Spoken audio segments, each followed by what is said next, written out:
Bom, então vamos lá, galerinha. É o seguinte, na primeira semana, o tema do assunto, do conteúdo que está sendo trabalhado é a questão da sociedade do consumo versus o meio ambiente.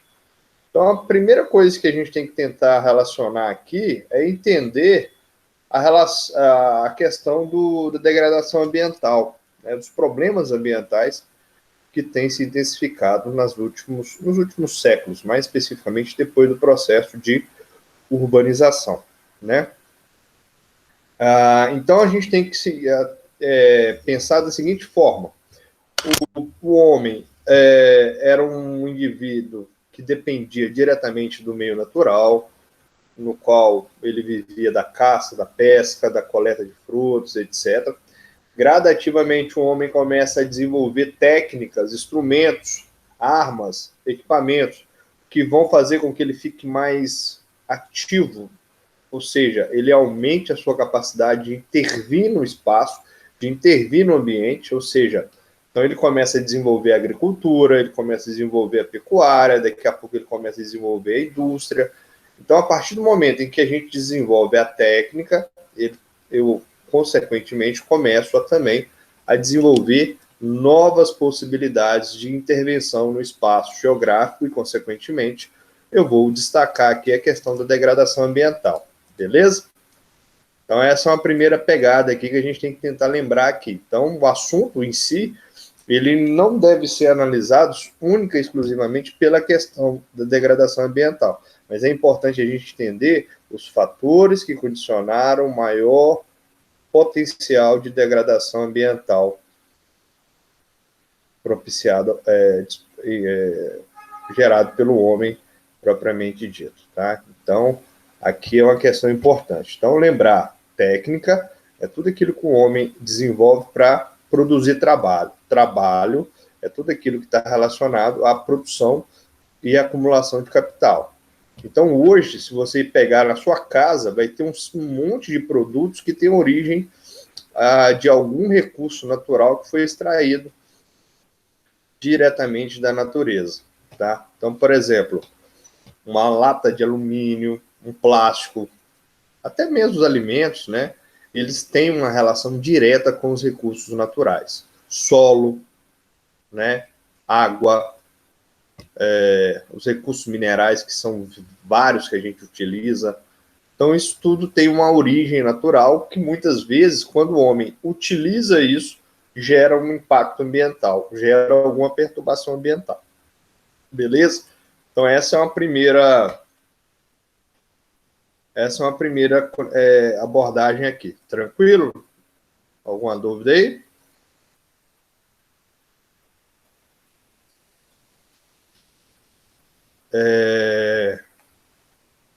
Aí, galera, eu fiz uns slidezinhos, montei um slidezinho só para a gente entender melhor aqui, um pouquinho mais do que o que eu estou falando aqui. Esses slides até mandei no grupo para vocês aí já, tá?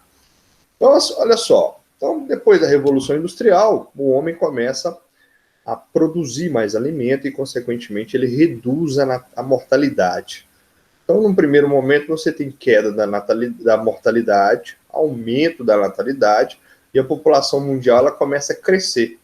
Antes de 1500, a população mundial não chegava a 1 bilhão de habitantes. Hoje nós já estamos chegando a, sei lá, mais de 7 bilhões de habitantes, né? E é uma tendência esse aumento populacional continuar. Diante disso, a gente tem que pensar o seguinte: mais pessoas, mais alimentos, mais energia elétrica, né, mais gasolina, enfim, mais exploração de recursos naturais. Até aí, a gente tem que também lembrar que o consumo dos recursos naturais, eles também são desiguais. Os países ricos gastam muito mais do que os países pobres. Gastam mais comida, gastam mais energia, gastam mais gasolina, etc. Então, a gente também nota uma desigualdade muito grande em relação à exploração dos recursos naturais, o que vai levar, por exemplo, à ideia de fome, né? Então, assim, a gente tem que pensar também nesses percalços aí sociais que podem levar a mais problemas ambientais também. Por quê? Quando você tem desigualdade, por exemplo, no acesso de energia, a primeira coisa que a gente tem que pensar é o seguinte: aquele indivíduo que mora lá no interior da África, que não tem energia, não tem gás, o que ele vai usar para cozinhar os alimentos? Madeira, lenha. E da onde que vem isso? Vem da floresta.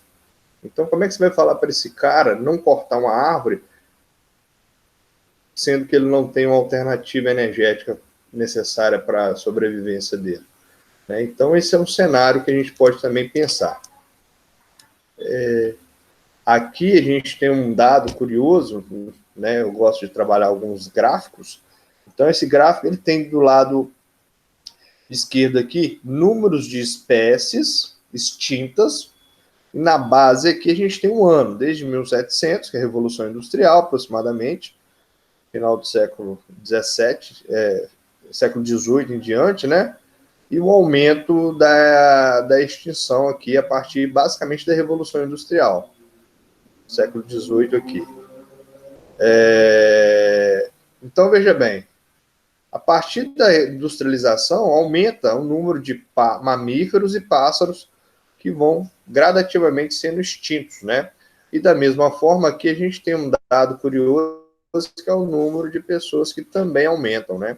Então, a população mundial aumentou, consequentemente, mais recursos naturais, mais floresta, mais água começa a ser utilizado e, consequentemente, você tem o aumento da extinção de espécies de plantas e animais, né?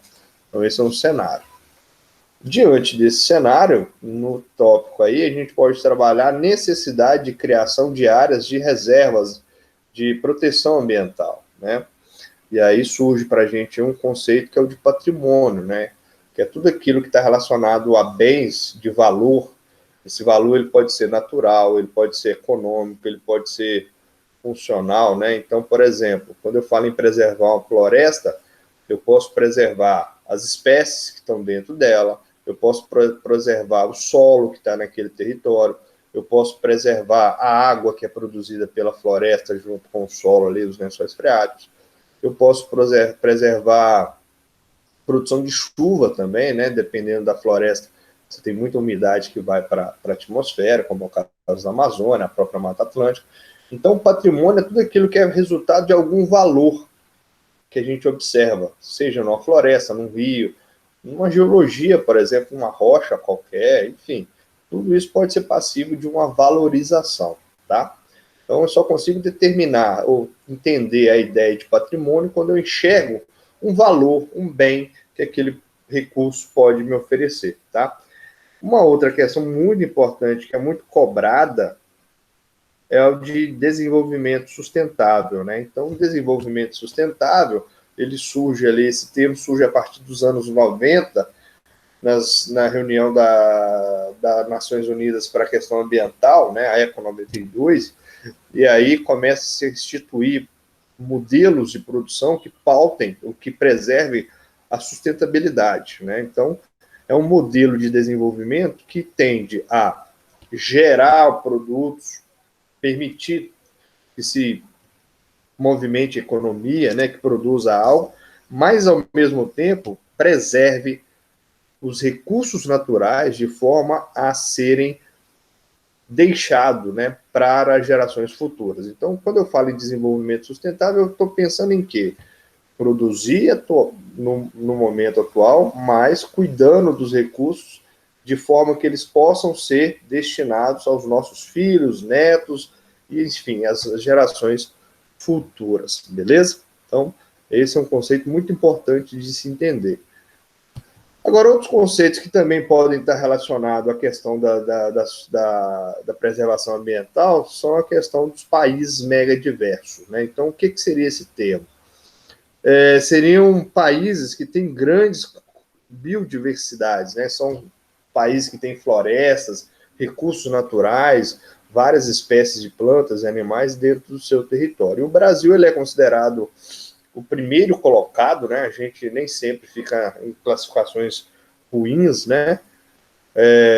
Mas a gente, nesse caso, a gente tem a primeira colocação entre os 17 países mais ricos em biodiversidade do planeta, né? Então a gente tem grandes biomas, espécies de animais que só tem aqui, né? Então o fato do Brasil ter uma grande extensão territorial também ajuda a gente a entender essa diversidade natural e que carece de preservação, né? Então, você viaja, por exemplo, pelo estado de Minas Gerais mesmo, você vê vários biomas, vários contextos naturais, né? Você tem lugar que você vai ter montanha, você tem lugar que você vai ter floresta, você vai ter vegetação arbustiva, rios e tal, né?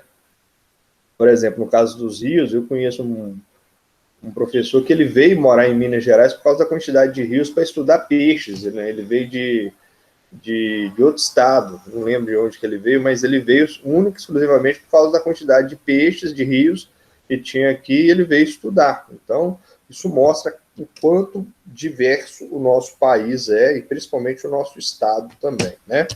Então, esse mapa ele é interessante, ele é um mapa atual, que ele mostra os hotspots. Então, dentro daquele ambiente de mega diverso, aqui a gente tem os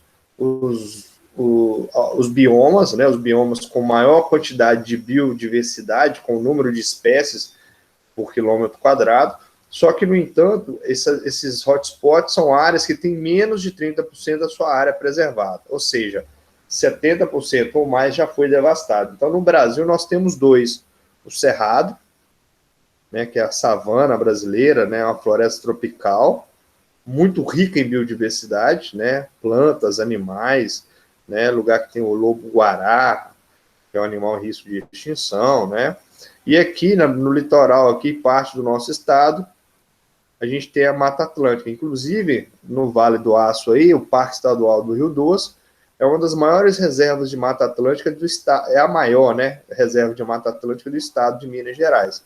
Então, só para vocês terem ideia, a Mata Atlântica já foi devastada mais de 80% da sua área original, né? Então, a gente tem que lembrar que urbanização, indústria, exploração de madeira, agricultura, podem estar contribuindo para a degradação ambiental e colocando em risco essas áreas. A Amazônia não é hotspot porque ela tem mais de 30% da sua área preservada ainda, apesar dela ter muita biodiversidade também, né? Mas graças a Deus ela ainda está mais preservada, ok? No caso brasileiro, a gente tem uma série de instrumentos de leis que são criadas para isso, né? Para tentar preservar isso, né? Então, em 94 foi criado 1934 foi criado o primeiro código, né, de preservação florestal, e em 2012 a gente tem um novo código florestal que reviu algumas leis anteriores e tal, né, para tentar preservar os recursos. Lembrando que cada estado, cada município tem uma lei ambiental específica e todas elas devem ser subordinadas à lei federal, né? No caso, aí a gente tem órgãos importantes como o IBAMA, o Instituto Chico Mendes, a Agência Nacional das Águas, que são órgãos que cuidam da questão ambiental, beleza? Bom, outra categoria de tentativa de preservação de recursos naturais são as unidades de conservação. O que seria uma unidade de conservação? Seriam áreas que foram delimitadas, que foram criadas para poder preservar algum recurso natural, quer de fauna, quer flora. E ela também se alinha à questão do patrimônio, né? Então, veja bem, as unidades de conservação elas podem ser de proteção integral, né? Onde o caso do Parque Estadual do Rio Doce, para quem conhece aí, ela é dentro dessa categoria. A maior parte dele, as pessoas não têm acesso, somente com autorização para pesquisa e tal, né? Se tem as unidades de uso sustentável, né? Então, diferente da de proteção integral, né, de uso sustentável, são parques que podem ter alguma atividade econômica conciliada com o uso sustentável, né? Então, você pode ter um lugar que você pode tomar um banho, fazer uma trilha, né? Pescar, enfim, tem uma série de atividades que podem ser inseridas aqui. Tá? Então, não é o caso do Parque Estadual do Rio Doce, que ele é inserido nessa categoria de proteção integral, né? Mas o Brasil tem vários parques em especial. No caso aqui, a gente tem vários problemas ambientais que chamam a atenção, né? Então, aqui eu peguei alguns mais relevantes, assim, que chamam a atenção no Brasil. O primeiro é o desflorestamento, o desmatamento, né? Quando você eliminam a floresta, você aumenta a erosão do solo, você perde biodiversidade, né? Você prejudica na questão da chuva, você prejudica no abastecimento de lençol freático, você tem fuga de espécies, né? Então você pode ter problemas de saúde depois, algumas espécies podem vir para próximo das cidades e aí começar a gerar problemas como a dengue, febre amarela, etc., né? Mas o impacto de uma imagem como essa aqui é muito grande, tá? E você começa a perder solo, a água não vai infiltrar mais no solo, né?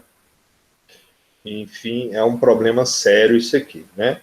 Essa imagem, ela é muito bacana, porque ela dá para a gente ver o que é do lado esquerdo aqui, uma área de cerrado, a savana, né? Então a gente pode notar que não são árvores grandes, são arbustos, gramas e tal, mas a natureza dela é essa, então ela desse jeito aqui, ela tem uma biodiversidade fantástica, e do outro lado é uma lavoura, né, uma plantação.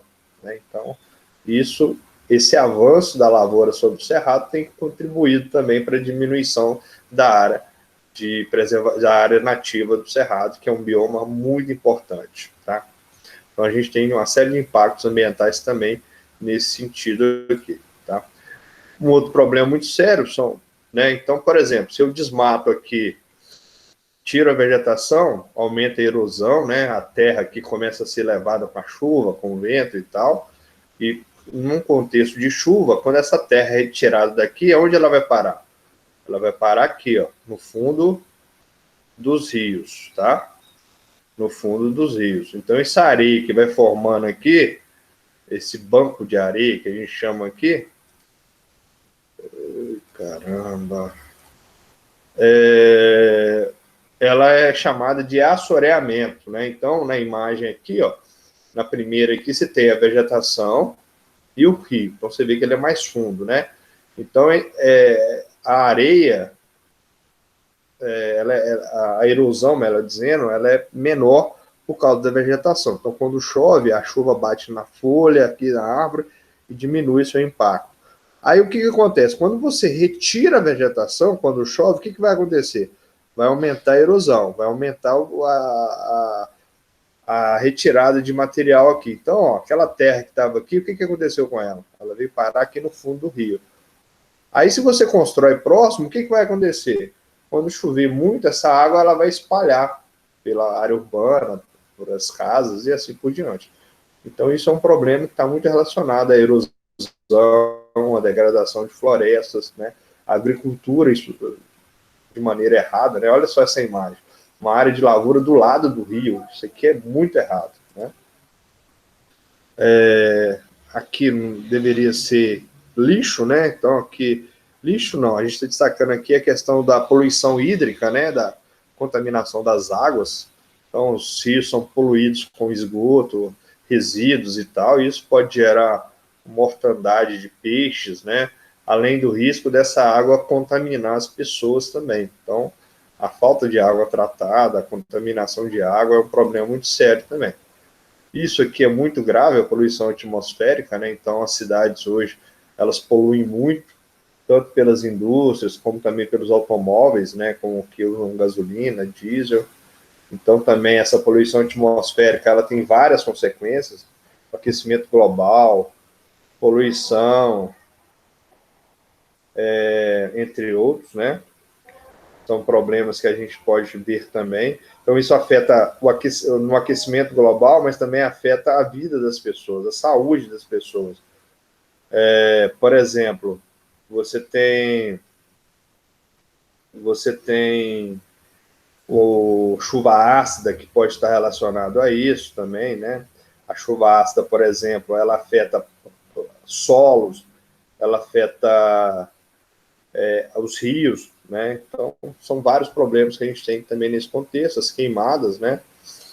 Algumas são até naturais, como é o caso do próprio cerrado, mas isso aqui também é muito grave, né? Prejudica o solo, mata uma série de espécies de animais, né?